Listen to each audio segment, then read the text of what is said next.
सिद्धसाहुरं नमो नमो सिद्धसाहुरं नमो नमो सिद्धसाहुरं चौवीसं तिथरे उसहाई वीर पश्चिमे वंदे सवे सगड़गड़ हरे सिद्धि से नमन सामी रणमिदुण वड्डमाणं परमपाणं दिनन्ति शोधेन वोच्छामिरयं सारं सायनयारधं मीनम्। अंतातीत सिद्ध परमेष्ठी भगवान वर्तमान शासनायक वर्धमान स्वामी की 1008 मुन्नायक भगवान श्री पद्म प्रभु स्वामी की परम पूजनीय आचार्य भगवान 108 श्री कुंद कुंद स्वामी की परम पूजनीय दीक्षा शिक्षा प्रदाता आचार्य भगवान गुरु शेख स्वामी विशुद्ध सागर जी महाराज की सिद्धांत शास्त्र की 108 आस्तिक महाराज की जय। भक्त बंधु, हम सभी श्री पद्म प्रभु स्वामी के श्री चरणों में शिव श्री की प्राप्ति के लिए श्री जिन देशना का श्रवण कर रहे हैं। जीवन का कोई सार है तो वह रहन सार है। इसकी प्राप्ति जिसने की है, निर्वाण की प्राप्ति उसने की। आचार्य कुंद कुंद स्वामी यहाँ पर गाथा क्रमांक 49 में वर्तमान के मनुष्यों की व्याख्या यहाँ पे कह रहे हैं। कोई भी व्यक्ति पुरुषार्थ करता है, उसे पुरुषार्थ का फल अवश्य मिलता है। बिना फल की कोई भी क्रिया नहीं होती। अब जैसे अभी इन्होंने पुरुषार्थ किया, माइक बिगाड़ दिया, फल मिला कि नहीं मिला?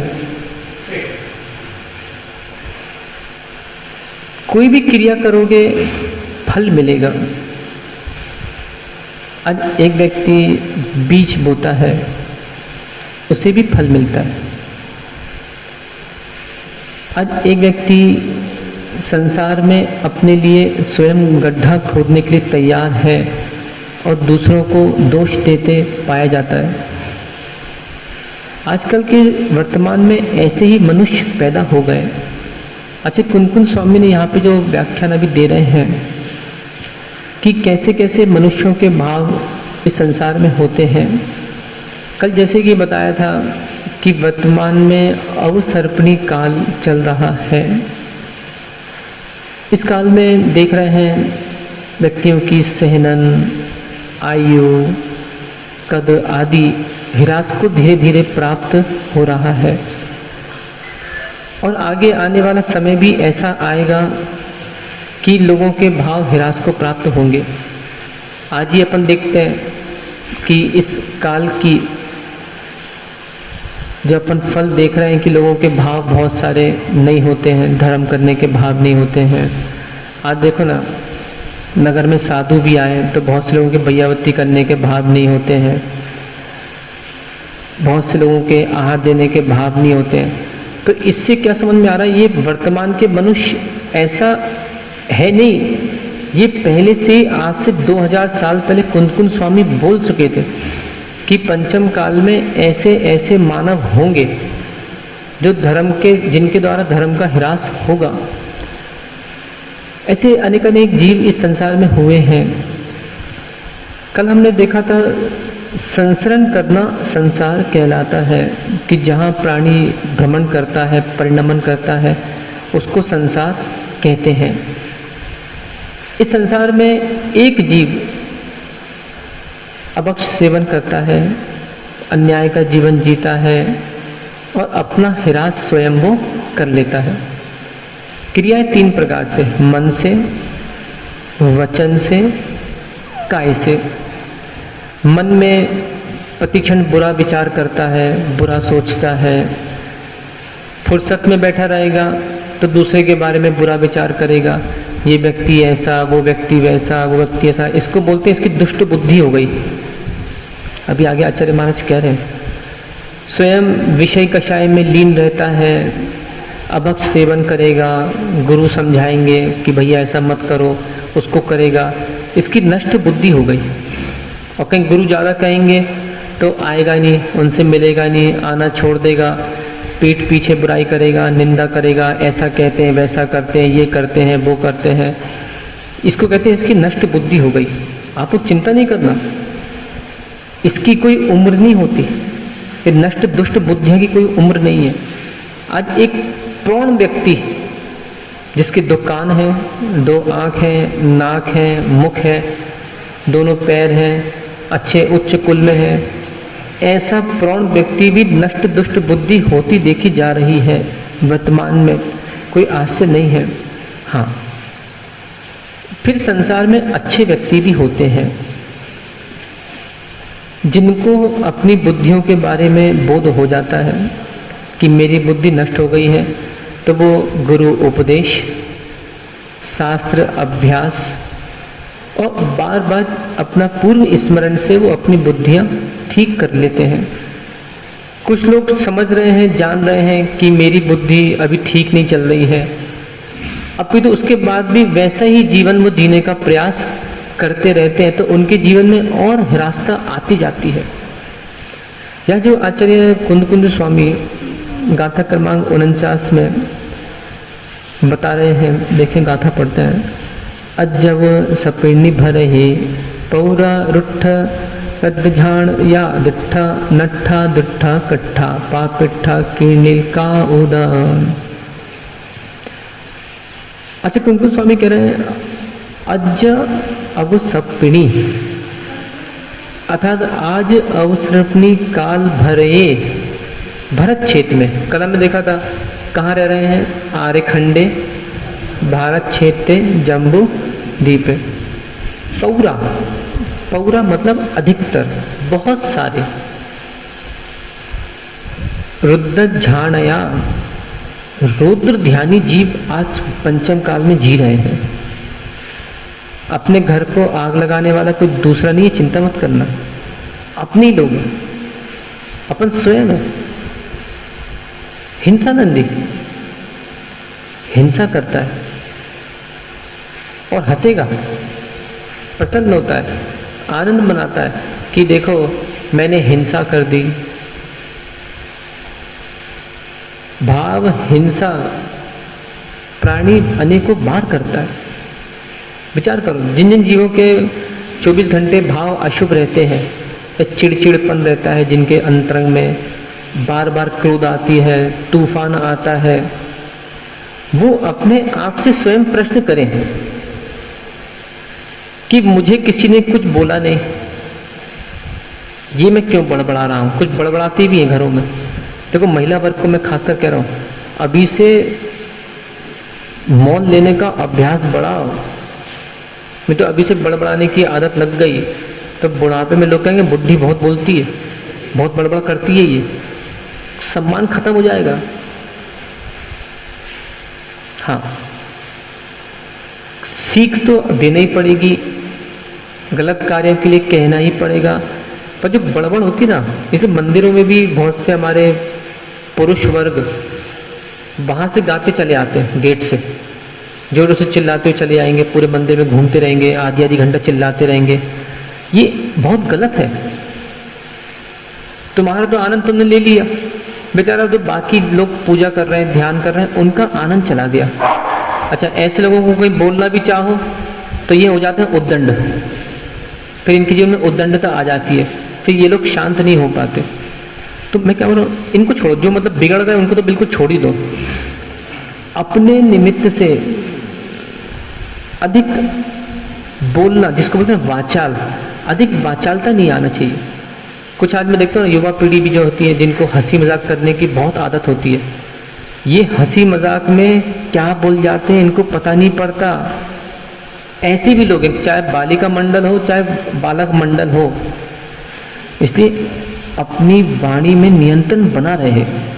किसके सामने क्या बोलना है। देखो हम तो ज़्यादा बोलते नहीं हैं, हमको मालूम है युवा पीढ़ी भी आती है, कुछ लोग मित्र बन के अतिक मजाक भी कर लेते हैं, जिनको जो बोलना है बोल देते हैं। पर देखो साधु बोल नहीं रहे, इसका मतलब ये नहीं है कि अपन अपनी वाणी खो लें, अपन अपनी वाणी में नियंत्रण रहे। बहुत से लोग देखते हैं महाराज के कमरों में आके बिल्कुल टिक के बैठ जाएंगे एकदम दीवार से, जैसे क्लबों में बैठते हैं ना, क्लब में कुर्सियों पे बैठते हैं, ऐसे क्लब जैसा बैठते हैं। अरे साधु के सामने गोदी बना के व्यवस्थित नीचे दृष्टि करके बैठना चाहिए। अब बिल्कुल हंसी मजाक ठीठी ठूठू, तो ये सब चीज़ें क्या है। मुझे कोई परेशानी नहीं है, मेरा कुछ नहीं है, मैं तो अपना पढ़ता रहूंगा, सुनता भी रहूंगा तुम्हारी। मैं तो आनंद लेता हूँ कि बता कितना मूर्ख है, इसको बैठ इसको साधु के सामने बोलना भी नहीं आता। बोलूंगा नहीं उससे मैं कुछ, उसको बाद में धीरे से मैं जरूर समझा दूंगा, पर मेरे दिमाग में आ जाता है कि इस व्यक्ति को बोलने का लहजा नहीं है। ऐसे बहुत सारे हैं। तो मैं क्या कहना चाह रहा हूँ कि अभी से बोलने का अच्छा प्रयास करो। और यदि ऐसा लगता है कि मेरा स्वभाव बिगड़ चुका है, मुझे अच्छा बोलना नहीं आता, मुझे चिड़चिड़ आती है, तो अपना ढक्कन बंद रखने का प्रयास करो, मतलब मौन रहने का प्रयास करो। ये तो घर में आग लगाने के लिए क्या बोलते पूला नहीं चाहिए, एक तीली बहुत है। तो देखते हैं ना अपन, बहुत से घरों में भी अच्छा शांति का जीवन चल रहा है, सब लोग अपना जीवन जी रहे हैं, और कहीं एक बच्चा रूठ जाए या एक बुढ़ा रूठ जाए, बुढ़ा भी रूठते हैं, अकेले बच्चों को जो रूठने की कोई वो नहीं है, बहुत से बूढ़े भी रूठ जाते हैं। कहीं एक बुढ़ा बुढ़िया कोई रूठ जाए, फिर देखो पूरे घर में ऐसा लगता है जैसे कोई मर गया, मातम का माहौल हो जाता है। तो ये अपना कर्तव्य है। अधिक वाचालता कार्यकारी नहीं है, नहीं तो क्या बता रहे हैं, रुद्र ध्यान भी बन सकता है, हिंसा नंदी। इसलिए आचार्य उमा स्वामी ने 4 हेतु दिए हैं, क्रोध, लोभ, भीरुत्व, हास्य। इन 4 के कारण व्यक्ति झूठ बोलता है। जब उसको गुस्सा आती है तो झूठ बोलेगा। लोभ, जब उसको लोभ कसा सताती है, कुछ चाहिए उसको, लालच चाहिए, झूठ बोल देगा। भीरुत्व, जब उसको डर लगता है, जैसे कभी कभी देखा माना कि कोई बच्चे मोबाइल खेल रहे हैं और एकदम से मम्मी आ जाए तो झूठ बोल दिया, बेटी क्या कर रही थी, मम्मी कुछ नहीं, वो अपना प्रोजेक्ट बना रही थी। पर क्या कर रही थी, व्हाट्सएप पे लड़ाई कर रही थी किसी से, पकड़ में आ गया तो झूठ बोल दिया क्योंकि डर था कहीं मम्मी पकड़ ना ले। भीरुत हास्य, क्रोध, लोभ, भीरुत हंसी। देखें जिनको ज्यादा हंसी आती है वो कम बोलने का प्रयास कर ले, मैं सही बता रहा हूँ, नहीं तो हंसी हंसी में तुम्हारे निमित्त से न जाने कितने संबंध टूट जाएंगे। कम बोलो, थोड़ा बोलो, जितना काम का उतना बोलो।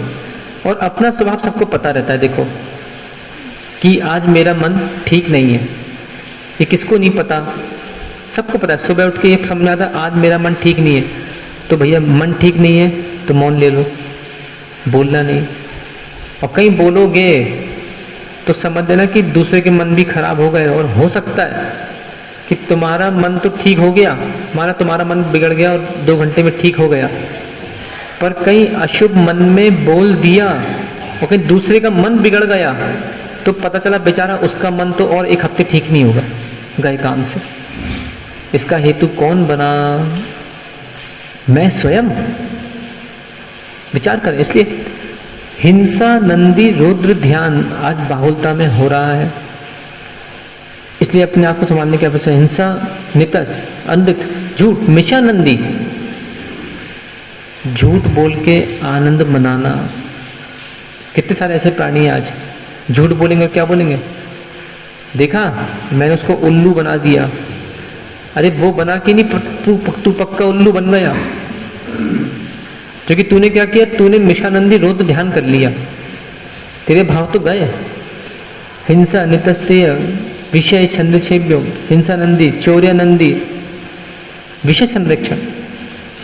आज का प्राणी छोड़ना नहीं चाहता, पकड़ना चाहता। एक छोटा दृष्टांत बता देता, किसी से कहो ना दे दो दे दो, तो उसके हाथ नहीं खुलते, और कहीं कहीं ले लो। अभी रक्षाबंधन था, बहुत सी बहनें दो दो हाथ पसार के बैठी थी, लेकिन उनसे कहा था ले लो, तो ले लो, तो दोनों हाथ खुल गए, दोनों हाथ से हमको दो। तो एक वो थे लाला जी, लाला जी समझते हो ना, बुंदेलखंड में दामाद को लाला कहते हैं, लाला, और थोड़ा बहुत सम्मान देना पड़ता है तो जी भी उसमें लगा देते हैं, लाला जी, वैसे कहते हैं लाला ही है। तो लाला जी एक बार क्या हुआ, चलते चलते कुएं में, बड़े लालची लोग भी थे, कुएं में गिर गए लाला जी। अब सब लोगों ने उनको बहुत प्रयास किया, सब लोग बोले कि अरे लाला जी हाथ दो हाथ दो हाथ दो। अब लाला जी थे कंजूस, हाथ दे नहीं रहे किसी को, लोगों को डर लग रहा कि कहीं ये दीवार से नीचे ना गिर जाए, आधे रास्ते में थे, बहुत संभाला उनको। फिर एक आदमी होशियार था, बोले दामाद कंजूस है, इसको थोड़ी दूसरी भाषा में बोलता हूँ। तो उसने क्या, वो गया, बोले रुको मैं निकालता हूँ इनको बाहर। बोल लाला जी मेरा हाथ ले लो, और जैसे ही उनके मन में सुनाई पड़ा ले लो, उन्होंने अपना हाथ आगे कर दिया, पकड़ के उसने खींच लिया उसको।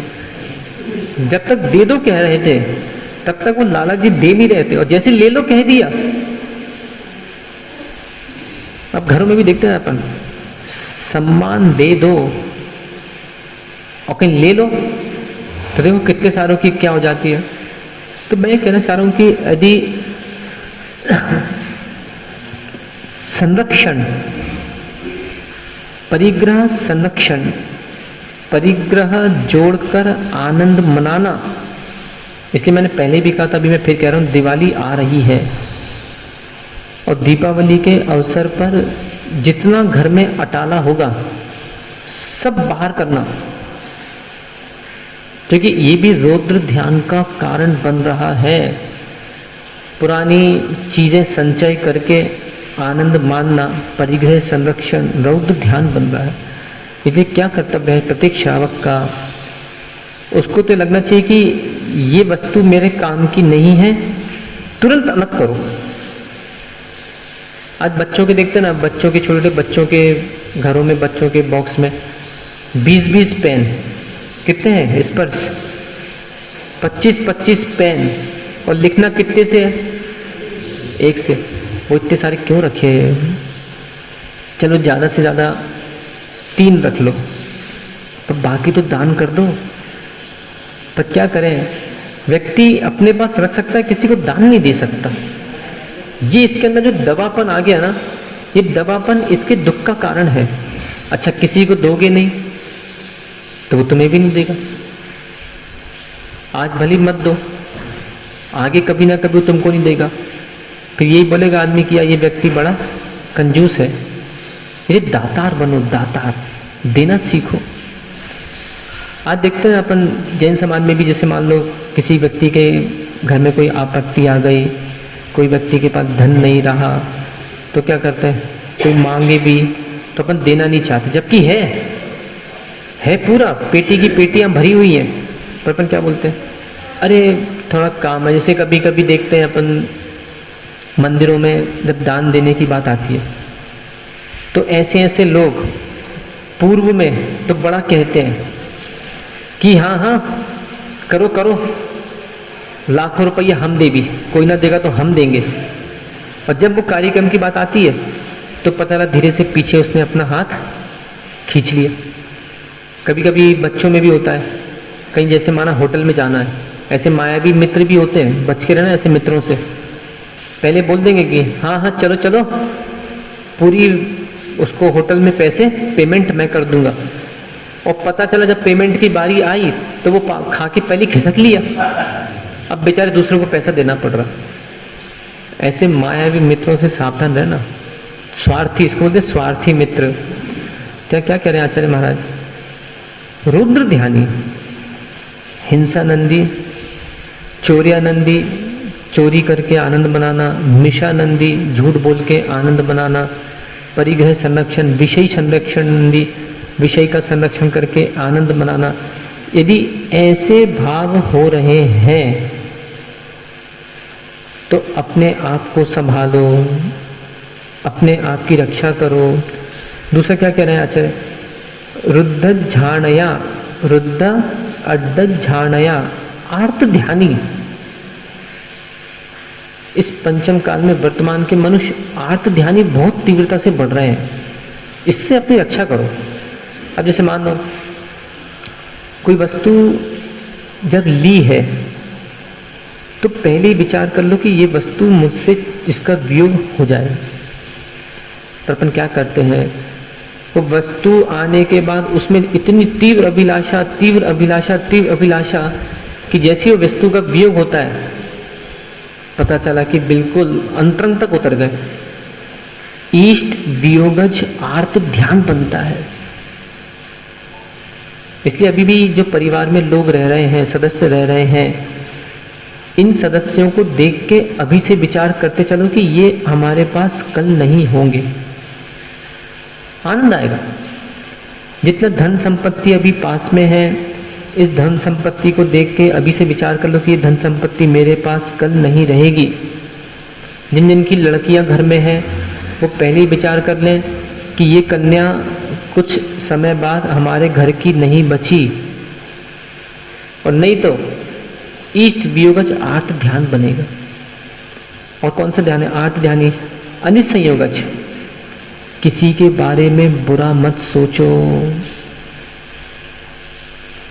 समाज में भी रहो तो प्रत्येक व्यक्ति से मित्रता बना के चलो, नहीं तो जब कार्यक्रम होंगे या सामान्य स्थानों में भी मान लो वो व्यक्ति जो पसंद नहीं है आके बाजू में बैठ गया और मन करेगा कि कब ये मुझसे अलग हो अलग हो। अनिष्ट संयोगज आर्त ध्यान बन रहा है, उसका कुछ नहीं हो रहा, वो तो अपने आनंद में जी रहा है, बस स्वयं का ध्यान बदल गया। इसलिए वस्तुओं से पदार्थों से घृणा मत करो। इसलिए जिससे साधुओं के जो 28 मूल गुण लिखे हैं पहले से सब जगह बराबर करके रख दिया। हर्ष में जैसे कठोर स्पर्श में, मुलायम स्पर्श में हर्ष विषाद नहीं करना। सरस भोजन मिल जाए, नीरस भोजन मिल जाए, उसमें हर्ष विषाद नहीं करना। कोई कर्कश शब्द कहे, कोई मधुर शब्द कहे, उसमें हर्ष विषाद नहीं करना। सुगंध हो या दुर्गंध हो, उसमें हर्ष विषाद नहीं करता। तो इस प्रकार से आचार्य महाराज ने पहले से कह दिया, इंद्रिय निरोध, इंद्रियों का निरोध करो। अब जो व्यक्ति पहले से निरोध नहीं कर पाता वो व्यक्ति दुखी रहता है, अनिष्ट संयोगज आर्त ध्यान बनता है। अब देखो ना, सुभाष भाई को खाना परसा और उसमें नमक नहीं था, कौन सा ध्यान बन जाएगा? अनिष्ट संयोगज आर्त ध्यान। अब बताओ, ऐसा खाना खाने से क्या, ऐसा भोजन करने से क्या सार है? तुम्हें ध्यान ही बदल गया तुम्हारा तो। क्योंकि अपन क्या चाह रहे थे, वो दाल में अच्छा नमक मिल जाए, वो दाल में अच्छी बघार मिल जाए, वो दाल अच्छी स्वादिष्ट मिल जाए। ये ध्यान चिंता नहीं करना। साधुओं के भी ये ध्यान होते हैं। जो साधु रसना इंद्रिय का नियंत्रण नहीं कर पाते, जिनको अधिक लालसा खाने पीने में होती है, ये चौके में खड़े खड़े आर्त ध्यान करते हैं। इसलिए पहले से क्या है, नियंत्रण जिसको कहा गया।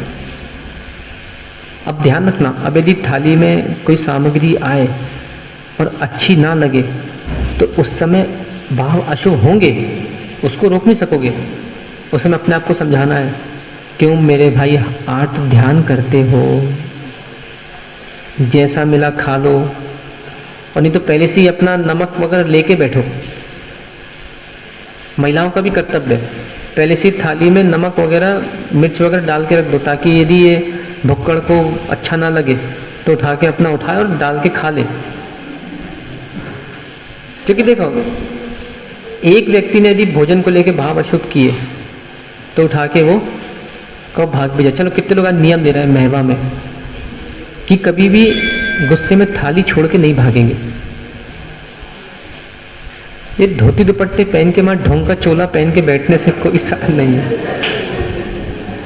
क्रिया में भी तो आए। सम्यक ज्ञान, सुने एक न्याय होता है। अभी मैं ये नियम मुझे याद दिला देना, अब इसके बारे में चर्चा करता हूँ। एक न्याय होता है जिसका नाम है देहली दीप न्याय। कौन सा न्याय है? देहली दीप न्याय। दीपक को देहली पे रखो, प्रकाश कहाँ देगा? अंदर भी देगा, बाहर भी देगा। ऐसी सम्यक ज्ञान को बीच में रखा गया है। देखिए सूत्र क्या है? सम्यदर्शन ज्ञान चारित्राणि मोक्ष मार्गः। सम्यक ज्ञान मध्य दीपक है। ज्ञान क्या करता है? यहाँ सम्यक दर्शन को भी पकड़ के रखता है, यानी श्रद्धान उसका हिलने नहीं देता, और यहाँ चारित्र को भी पकड़ के रखता है। तो ज्ञान के दो काम है। अब अपन यहाँ पे मानो प्रवचन सुन रहे हैं, प्रतिदिन सुन रहे हैं, 20, 25, 30 दिन होने को आ रहे हैं, ज़्यादा दिन होने को आ रहे हैं, प्रतिदिन सुनते जा रहे हैं। सुनने के बाद क्या यहाँ से नीचे उतरने के बाद वो क्रिया में आता है कि नहीं आता? चलो कोई बात नहीं, कहाँ नीचे देख के चलो, गिर गए, नहीं चल पाए, तो तस्मिच्छामि दुक्कड़म बोलने का भाव आता है क्या? जैसे आज अपन ने भी बात क्या करी कि यदि ऐसा लग रहा है भाव अशुभ है तो उस दिन भैया ज़्यादा बोलो मत, मौन रहो। तो कहीं बाहर बोल दिया, बात बिगड़ गई, तो क्षमा मांगने का भाव आता है क्या? तो सम्यक ज्ञान वो ही काम का है जो क्रिया रूप परिणत हो जाए। चलो अब बताओ, कितने लोग ऐसे नियम ले रहे हैं कि कितनी गुस्सा आएगा भोजन से नहीं रूठेंगे, थाली नहीं फेंकेंगे। या थाली, देखो दो बातें, एक तो थाली नहीं फेंकेंगे, दूसरा भोजन छोड़ के जाएंगे नहीं। पत्नी थप्पड़ मार दे भले, पर भोजन करके ही उठेंगे। बताओ कितने लोग ऐसा नियम ले रहे हैं? बोलो बोलो। सुबह पोहा खाना था और कहीं पोहा नहीं बना, पराठे बन गए, तो ये भाग गया उठ के कि क्यों पोहा क्यों नहीं बनाया। दोपहर में कुछ खाना था, ठंडा पानी चाहिए था इसको, और कहीं थोड़ा गर्म मिल गया, ये भाग गया उठ के। कहीं चाय चाहिए थी, चाय नहीं मिली, तो ये रूठ के जाके 2 रुपए की चाय बाहर होटल में पी आया, और दिखाने के लिए। ये मान क्यों चढ़ा है? सोचो सोचो। किसी को देखो मत, अड़ोसी पड़ोसी को मत देखो, अपनी आंखें अपने आप को नीचे देखो, अपने हृदय को देखो, अपने सीने को देखो कि मेरा हृदय कैसा है। दूसरे के हृदय को मत देखो, दूसरों की छातियां देख लो तुम कि हाँ तू ले ले, तू ले ले। अबीर चंद जी करो विचार इस पे, सोचो। ये मान चढ़ा हुआ है, इसको बोलते हैं। इसके मन में भाव नहीं आ रहा कि यदि कोई बात बिगड़ गई और मैं खा लूंगा तो मैं छोटा हो जाऊंगा अपनी पत्नी की नजर में, मैं इस पे कैसे रौब दिखाऊंगा। बीरचंद जी आ रही है आवाज? ये बहुत बड़ा नुकसान है। ऊपर दुकान, ऊपर मकान और नीचे दुकान, ये भी एक तो लाभ है कि चलो कहीं जाना नहीं पड़ता, पर एक अपेक्षा बहुत बड़ा नुकसान है ये कि ऊपर यदि कोई बात हो गई, जाके दुकान पे बैठ जाएगा मुंह फुला के, गया काम से। नहीं भी जन मन कर रहा लेने का ये नियम, हाँ? क्या नेमी? हाँ, नेमी का नाम है। सुनो, मुझे मालूम तुम्हारा लंगोटिया यार है, मैं जानता हूँ तुम दोनों की लंगोटिया यार दोस्ती है बहुत पुरानी। उसका नाम सुनो, नेमी नाथ नहीं है, नेमी चंद है। नेमी नाथ होता तो मैं एक बार समझ जाता इस बात को कि गुस्सा नहीं होता। बोलो मन कर रहा है? इतने सरल है, सुनो, इतने सरल है, किसी का खून भी कर दे तो पता नहीं पड़ेगा इसका खून हो गया, इतने सरल परिणाम है। बोलो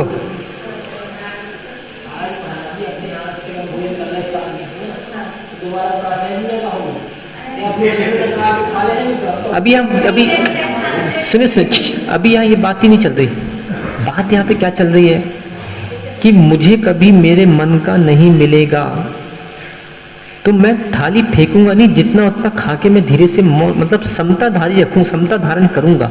बात यहाँ पे ये चल रही है। पता वीरचंद जी, मन कर रहा है लेने का? हाँ, चेहरा तो माया बता रहा है कि ये माया भी है। ठीक है, देखो कोई बात नहीं, मेरे को यहाँ पे कोई मतलब नहीं है नियम लो चाहे ना लो, पर अपने अपने आप से पूछो कि मान की वृद्धि कितनी तीव्रता से बढ़ रही है कि हम किसी दूसरे को दिखाने के लिए, दिखाने ही तो है।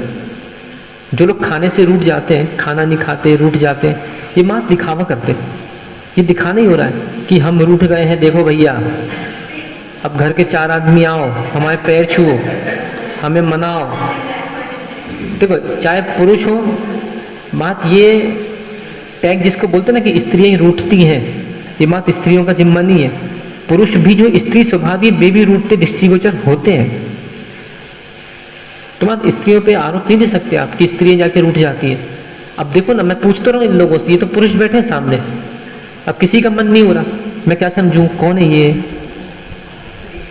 मैं क्या समझूं कौन है ये। मात्र मुझे द्रव्य से दिख रहा है कि इसके पास लिंग है, ये सब पुरुष है, परंतु अभी मुझे ये भाव स्त्री दृष्टिगोचर हो रहा है, इसके भाव भी स्त्री के हैं। सोचो, कोई बात नहीं, अपने आप का स्वयं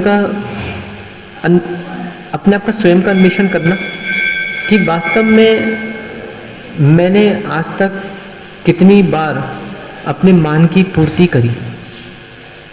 यदि थोड़े बहुत भी ये प्रवचन समझ में आ रहे हैं, क्योंकि देखिए यहाँ पे आचार्य महाराज वर्तमान के मनुष्यों की बात कर रहे हैं, और वर्तमान के मनुष्य ऐसे वास्तव में दृष्टिगोचर हो रहे हैं, जिनकी बुद्धियां ऐसी हो रही हैं, तो कम से कम अपनों को बात समझ में आ रही है कि मेरे निमित्त से घर में आग लग रही है, मैं रूठ जाता हूँ तो 1000 लोगों को मुझे मनाना पड़ता है। और ऐसी भी तो स्थितियाँ होती हैं जब घर के 4 आदमी नहीं मना पाते, मतलब जिसका मान तीव्र होता है ना, उसको फिर फोन भी चाहिए पड़ता है वो पे कि भाई हमारी दीदी को फोन लगाओ, जब हमें वो फोन करेंगी तब हम खाना खा भी। देखो हम तो संसार में रहते हैं भैया, हमें संसार की स्थितियाँ मालूम है। जब बहनें हैं, कोई पत्नी कन्या ब्याह करके अपने घर में आ गई, जब वो रूठ जाए तो नहीं, हमारी पहले मम्मी से फोन करवाओ, जब मम्मी हमें कहेगी तभी हम मान भी। ये क्या है? अपन कभी कभी ऐसा नहीं लगता कि मां शरीर से बड़े हो गए, भाव में वही 10, 15, 5 साल का बच्चापन आया अभी इन सब क्रियाओं में। तो देखिए ऐसा यदि करोगे, और छोटे छोटे बच्चे भी फिर सोचो ना, नाती पोते बोलते पाए जाते हैं। हमको भी आके बताते ना, महाराज जी आज बब्बा जी रूठ गए थे, बब्बा जी को नमकीन नहीं मिला थाली में। अब बताओ वो क्या सोचता होगा कि 70 साल के बब्बा जी, इनको नमकीन से आज तक मुंह नहीं जा रहा इनका। सोचो, तो कम से कम अब विरक्ति आ जाना चाहिए है। अब यदि समझ में आ रहा है तो आ जाना चाहिए। कभी कभी देखते ना हम, बहुत से पुरुष, कुछ पुरुष तो बहुत अच्छे रहते हैं कि महिलाओं को पूरी तरह छूट दे देते कि जाओ आपको कक्षा पढ़ना है कक्षा पढ़ो, आपको जो करना है वो करो। कुछ पुरुष जिनका कहीं 3 बजे चाय वाय का टाइम है, और कहीं महिलाएं मंदिर चले जाए भक्तांबर पढ़ने या कक्षा लेने या कहीं भी चले जाए, फिर देखो कैसा तूफान आता है घर में कि तुमने चाय बना के क्यों नहीं दी, पहले हमको चाय बना के दो। सोचो, ना तो ये स्वयं धर्म कर रहा है, और कोई धर्म करने जा रहा है तो उसके लिए भी इसको बेचारे को बीच में अड़ंगा। तो विचार करो, इसलिए क्या बोल रहा हूं मैं, जहां जहां ऐसा विचार आ रहा है कि ये परिणाम मेरे लिए आर्त ध्यान बनेंगे, उनसे तुरंत निवृत्त होने का आज से प्रयास करो, नहीं तो अनिष्ट संयोगज आर्त ध्यान बन रहा है। और देखें अच्छा मान क्या करें, ईष्ट वियोगज अनिष्ट संयोगज, दूसरा ईष्ट वियोगज अनिष्ट संयोग पीड़ा चिंतन। ऐसा कौन है आज जो बीमार नहीं है? मैं भी बीमार हूं, मैं भी अस्वस्थ हूं। ऐसा कोई व्यक्ति बिरला होगा जो कि वर्तमान में अस्वस्थ नहीं होगा, और जो अस्वस्थ नहीं है उसके ऊपर लांछन है, चिन्ह है कि ये मनुष्य है कि नहीं। क्योंकि शरीर में अंगुल अंगुल पर कितने करोड़ों रोग लिखे लिखे हैं, और जिसको इतने सारे रोग हैं। अब दो प्रकार के प्राणी उसमें पाए जाते हैं। एक व्यक्ति कि अरे हाय हाय हाय हाय, वो दुखी हो जाता है, और एक व्यक्ति चलो ठीक है, रोग है, अपने समय पे जाएगा। परंतु हाँ, आज के समय में मैं बता देता हूँ, व्यवहारिक ज्ञान दे देता हूँ। आज के समय में कोई भी रोग को ज़्यादा दिन तक टालम टोली नहीं कर सकते, क्योंकि अंदर यदि एक पुर्जा खराब हुआ तो वो क्या करता है, आसपास के सारे पुर्जों को खराब कर देता है। इसलिए आज के समय में तो किसी को कोई भी रोग हो, तुरंत वैद्य की आवश्यकता बहुत आवश्यक है। कि देखो, वैद्य मतलब डॉक्टरों ने जितना उपकार परोपकार लोगों का किया है, उतना किसी ने नहीं किया, जबकि इसलिए वैद्य को भगवान की उपमा दी गई है। तो बहुत से वैद्य इलाज भी करते हैं, पर हमें क्या करना है, यदि हमारे अंतन शरीर में पीड़ा हो रही है, मध्यस्थ भाव। अभी बूढ़ापन भी धीरे धीरे आ रहा है और शरीर शिथिल होता जाएगा। कोई पूछे भी तो उससे बोला कोई बात नहीं, इतने दिन इसका भोग किया, अब तो ये जाना ही है, चिंता मत करो बेटा। एक बुजुर्ग घर वालों को ऐसा संबोधन देते पाए जाएंगे। दूसरे बुजुर्ग, अरे बेटा बचाओ बचाओ बेटा, कहीं मैं मर ना जाऊं, कहीं मर ना जाऊं। अब उसके निमित्त से क्या हुआ, उसको भी आकुलता हुई और उसने पूरे घर में आकुलता फैला दी। तो पीड़ा चिंतन नाम का आर्त ध्यान, इससे बचना होगा। दूसरे जो अंतिम निदान बहुत खतरनाक है, इसको मैं देख लूंगा, ये वाले भाव कभी मत लाना अपने जीवन में। मैं सही बता रहा हूं, इसको मैं देख लूंगा। यदि किसी ने बैर भी धारण कर लिया, कोई व्यक्ति मित्रता नहीं भी करना चाह रहा है, तो उसके लिए भी भगवान से प्रार्थना करें, हे भगवान इसको सद्बुद्धि प्रदान हो, अवश्य इसके भाव निर्मल हो। ऐसी भावना रखोगे तो पुण्याश्रव का भाव होगा, अनुकंपा सम्यक दर्शन का लक्षण दिखेगा।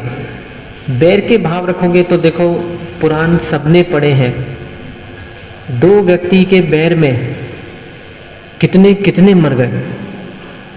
विदुर ने समझाया था ना कौरवों पांडवों को कि भैया आपस में आप लड़ो मत, लड़ोगे तो सेना की सेनाएं मर जाएंगी। देखते ना अपन मोहल्ले में, जैसे माना 2 लोग की लड़ाई हो गई, अब बेचारे आसपास के पूरे घर आके, अच्छा कुछ लोग क्या करते हैं, वो होता ना बंदर बंदरिया का खेल होता है, तो कुछ लोग बंदर बंदरिया खेल लेके ताली बजाते हैं, आनंद लेते हैं। तो मेरे भैया आनंद मत लो, कल तुम्हारे घर भी होने वाला है ये।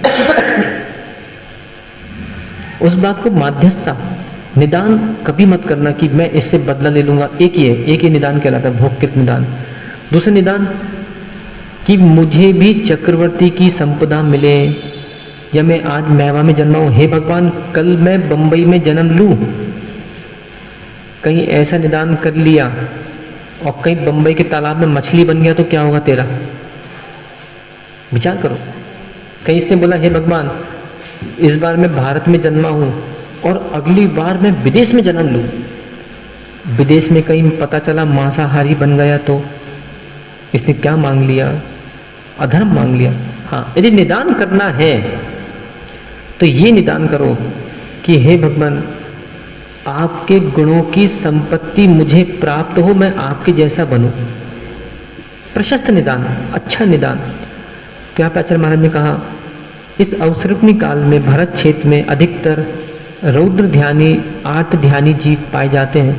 और भी नीचे बता रहे रट्ठा दुट्ठा कट्ठा पापिट्ठा कीड़ नील काउदा। इसकी व्याख्या हम कल पुनः समझेंगे। आज मात्र इतना यहाँ से उठ के जाना, तो इतना चिंतन करना घर जाके, यहाँ नहीं कि मैं चंद रसना इंद्री के राग में कितना रूठा, पर अब आज के बाद भोजन को लेकर मैं रूठूंगा नहीं। चलो फिर भी एक अंत में हो सकता है किसी को समझ में आ गया हो, फिर से पूछ लेता हूँ है कोई ऐसा नियम ले रहा हो जो कि कभी भी गुस्सा आएगा थाली छोड़ के नहीं भागेंगे? नहीं आ रही आवाज? बाप रे, कितने कसाई लोग रहते हैं महवा में, मैं तो देख रहा हूं कितने कसाई है, मतलब उपसम भाव नहीं आ रहा। इसको कसाई पना तो कहेंगे, मतलब मन से ये आवाज नहीं आ रही कि महाराज जी हाँ मैं आज से ले रहा हूं नियम।